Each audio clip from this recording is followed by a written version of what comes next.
Le travail d'ailleurs s'intitule Fracture parce que c'est vraiment un moment de basculement où je me rends compte que l'espace de la bande dessinée n'est plus un espace qui me convient à plusieurs niveaux et que j'ai envie de passer à autre chose. Et c'est aussi un moment où je vais commencer à prendre beaucoup de photographies. Donc la photographie va rentrer dans le processus de création de mes images et ça a donné ceci.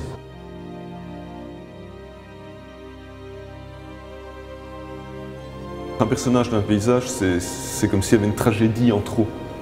Et donc je vide mes images des personnages, comme ça le spectateur peut prendre une place de contemplation ouverte et participer à un récit, parce qu'il y a un récit dans toutes ces images, évidemment. Ce n'est pas des images gratuites qui sont faites en dépit du bon sens. Je pense qu'il y a réellement, plus j'avance et plus je me rends compte qu'il y a une espèce d'odyssée du paysage qui est en train de se mettre en place. Je pense que ce qui est sans doute intéressant à notre époque, c'est qu'on est obligé de se recentrer, enfin de se reposer la question entre le ici et le là-bas, entre le proche et le lointain. Et je pense que mon travail s'inscrit vraiment dans ce point d'accroche.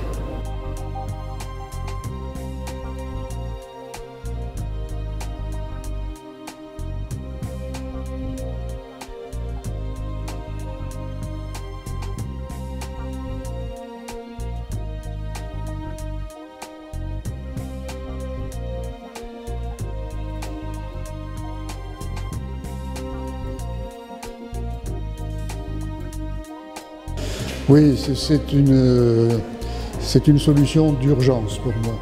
Vous l'ignorez pas, le monde de l'art a énormément changé ces derniers temps et l'argent est devenu roi.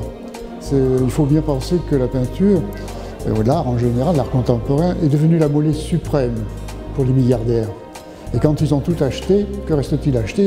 Il reste à acheter de l'art. Simplement, ça bousille un peu le milieu artistique, parce qu'il y a 7 ou 8 artistes dans le monde dont les œuvres atteignent des prix planétaires. Et il ne faut pas croire que le reste suit. Le reste a disparu.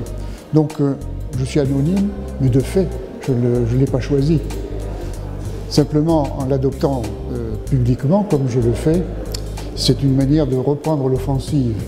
Peut-être que contre l'argent, il y a une réclame qui est meilleure, c'est le peintre masqué.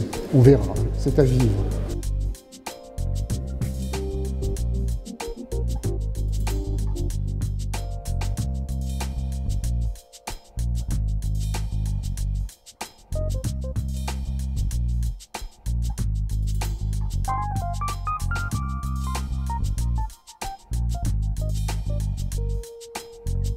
Alors évidemment, une grande partie de la production que j'ai pu avoir dans le domaine de l'illustration, c'est une production qui est consacrée au fantastique. Et en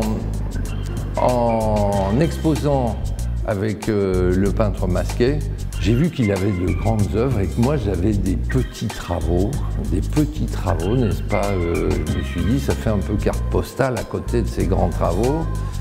Et j'ai ressorti quelque chose que je ne montre que très rarement, ce sont les peintures. Et j'ai fait un mixage entre illustration, donc les Harry Dickson, des couvertures de Néo, qui sont en haut, et puis des planches de bande dessinée, et une démarche de peinture. J'ai fait de la bande dessinée un temps. Le temps où j'ai fait de la bande dessinée, j'ai trouvé que c'était sympathique, mais reproduire sans arrêt le même type d'image me fatigue très vite. Donc ce que j'ai cherché, c'est à travers des textes, entre autres, quand on me proposait, c'est de trouver un nouveau monde, de découvrir un nouvel univers pour mieux m'exprimer.